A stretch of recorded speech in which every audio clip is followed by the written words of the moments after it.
durante toda a tarde, foram feitas tentativas para que os vetos, os destaques dos vetos fossem analisados em uma outra sessão, já que no início da sessão foram votados os vetos em globo.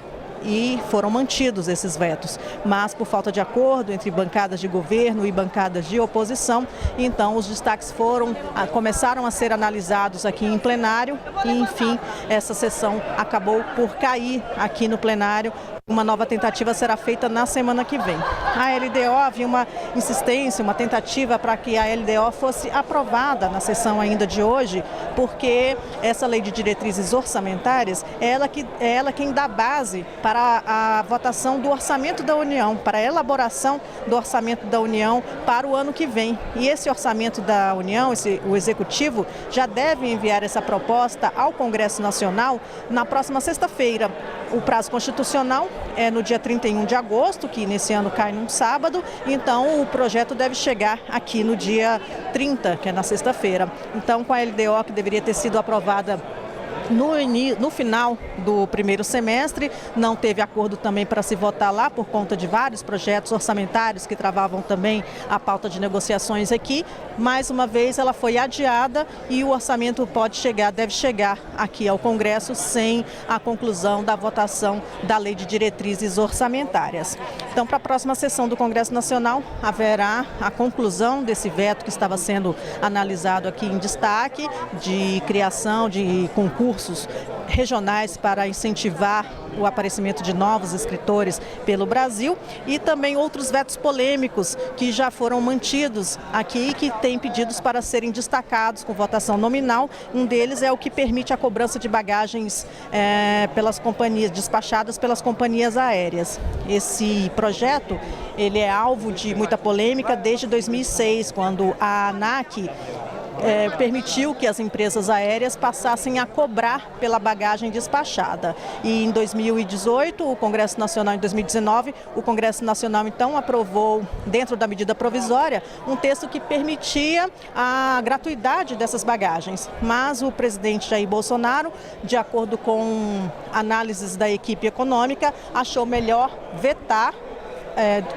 primando pela liberdade econômica, pela livre concorrência das empresas aéreas, vetar esse artigo, mantendo então a cobrança pelas empresas aéreas dessas bagagens despachadas. Vamos conversar aqui com a deputada Bia Kicis, que participou intensamente dessas negociações aqui no plenário, nessa sessão do Congresso, que tentou se votar muitas coisas e acabou que a gente não conseguiu votar a LDO, né, deputada? Exato, porque nós não deu quórum no Senado para continuarmos a votação dos vetos, e aí isso tranca a pauta, né? Então a LDO só depois.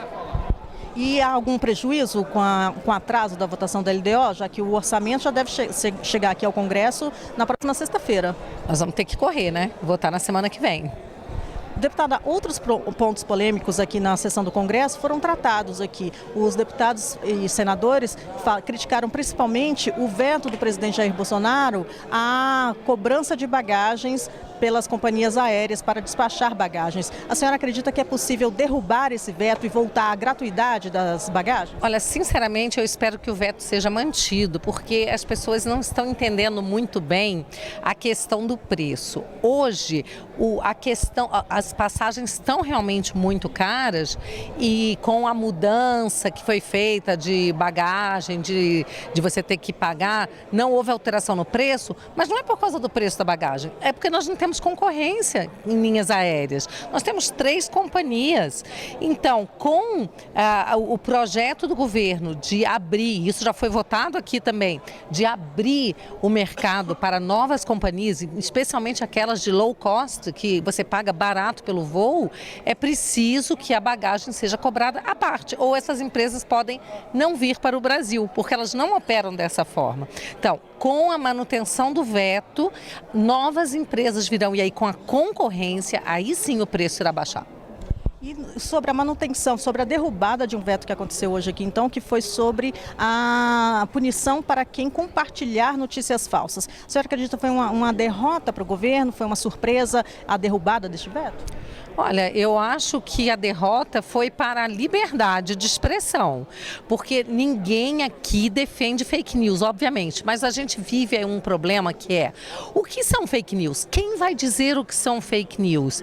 E a pena, o que mais me chamou a atenção foi a gravidade da pena. Hoje, um crime de homicídio culposo, que é quando a pessoa não tem intenção de matar, mas mata, a pena vai de 2 a 4 anos. No caso das chamadas fake news aí, de quem propagar uma denúncia falsa, por exemplo, a pena é o dobro disso, vai de 2 a 8 anos. Então, o que mais me causa espanto é a falta de proporcionalidade para essa pena.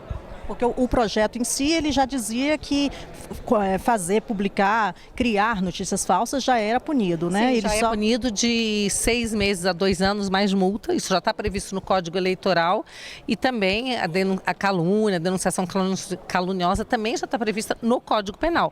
Mas para fins eleitorais, já tem a previsão no Código Eleitoral com uma pena mais razoável, de 6 meses a 2 anos e multa. Esses são de 2 anos a 8 anos de reclusão.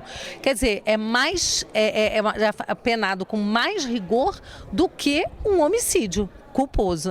Eu não consigo entender isso. Mas a gente não conseguiu entender bem se essa pena para compartilhamentos é só nesse período eleitoral, é só sobre matérias que tratem sobre notícias falsas, sobre candidatos em períodos eleitorais. Bom, ali, pelo que está dito, é para fins eleitorais.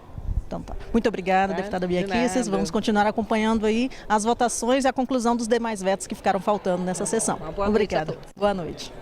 E a sessão, então, deve continuar na próxima semana para a conclusão desses demais vetos. Vamos conversar aqui ao meu lado o deputado Carlos Zaratini, também para avaliar o final dessa sessão, que não houve acordo, não houve quórum entre os senadores para continuar a votação dos vetos que foram destacados aqui em plenário, né, deputado? Você acredita que é possível derrubar mais vetos que foram apresentados pelo governo, a projetos apresentados na Câmara? Olha, os vetos do governo são absurdos, né?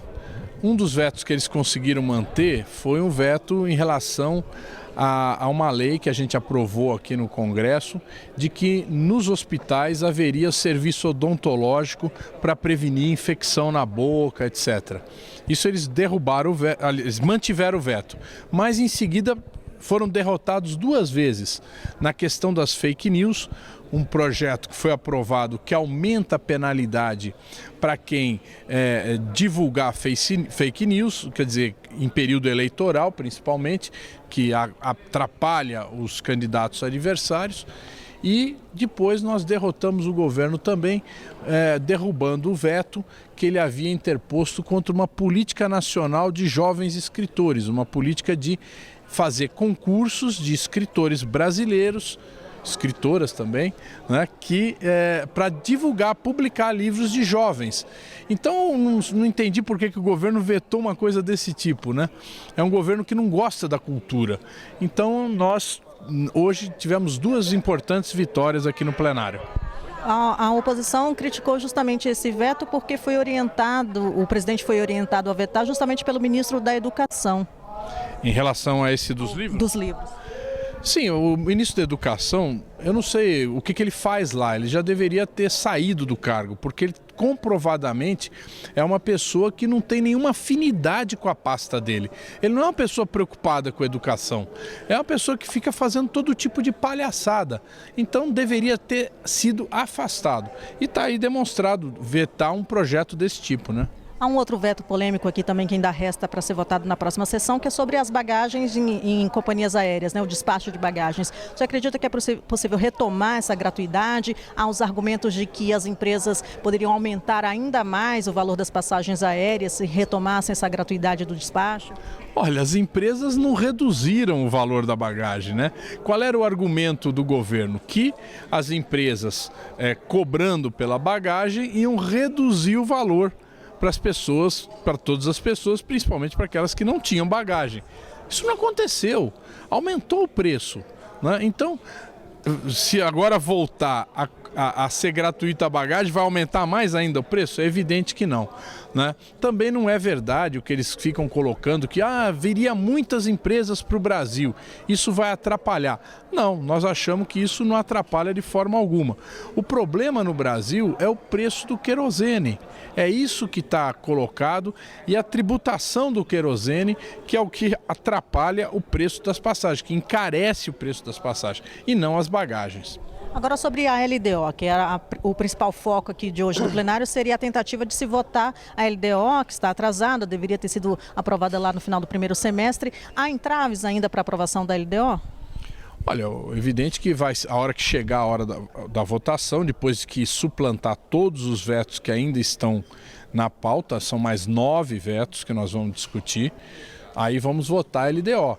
A LDO, a bancada do PT, ela vai destacar 2 destaques em relação à política do salário mínimo. Nós não concordamos em acabar com a política de aumento real do salário mínimo. Nós achamos que tem que aumentar o salário mínimo porque o poder de compra da população está muito baixo. As pessoas não estão conseguindo mais se alimentar direito. Então, no nosso modo de ver, é fundamental, até mesmo para retomar o consumo e o crescimento econômico, ter uma política de aumento real do salário mínimo. Então, nós estamos colocando esse destaque, queremos derrotar o governo nisso. E depois o governo quer votar o PLN 18. Você sabe o que é? O PLN 18 são 3 bilhões de reais para pagar os votos que os deputados deram a favor da reforma da Previdência. 40 milhões para cada deputado. É um absurdo isso. E nós vamos ser contra autorizar essa compra de votos absurda que foi feita aqui na Câmara dos Deputados e que eles querem fazer no Senado também. Muito obrigada, deputado Carlos Zaratini, pelas explicações. Boa noite. Obrigado a você. Boa noite. Esse PLN 18, que o deputado Carlos Zaratini acabou de explicar aqui agora, é o que abre crédito suplementar de 3 bilhões de reais para diversos ministérios, mas retira de algumas pastas também esse orçamento, essas verbas, e principalmente de áreas como saúde e educação. Por isso, a oposição se posiciona contrariamente à votação desse PLN, o que pode atrapalhar também nas negociações para a votação da LDO. Os principais pontos da Lei de Diretrizes Orçamentárias, que deve ser apresentada aqui ao plenário do Congresso Nacional, é justamente a manutenção do salário mínimo sem reajuste real, de ganho real, apenas com o ganho da inflação, a recomposição pela inflação de 4,2% para 2020, ficando o valor em R$ 1.040. Também há um repasse de quase 4 bilhões de reais para o fundo eleitoral, além da proibição de reajustes de auxílios alimentação, creche e moradia para servidores públicos, e também uma previsão de déficit nas contas do governo de 124 bilhões de reais para 2020, com previsão também do governo fechar o ano no vermelho até 2022. Nós vamos continuar acompanhando as negociações e movimentações para as votações aqui em plenário, e vocês ficam com a programação da Rádio Câmara e da TV Câmara.